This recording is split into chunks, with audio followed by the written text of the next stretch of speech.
Hey guys, welcome back to my YouTube channel. In today's video, I'm going to show you how to delete your Google account on your iPhone. So if you're ready, grab your phone and follow along. First, open Safari or any browser on your iPhone and go to myaccount.google.com. Once the page opens, sign in to the Google account you want to delete. After signing in, tap the three-line menu icon in the top left corner of the screen. Then look for the option that says Data and Privacy and tap on it.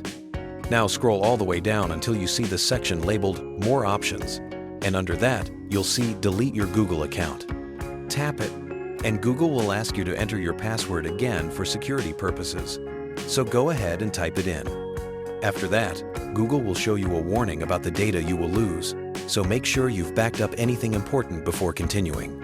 Then simply check the boxes to confirm that you understand and tap Delete Account. And just like that, your Google account has been deleted on your iPhone. That's it. You have learned how to delete your Google account on iPhone.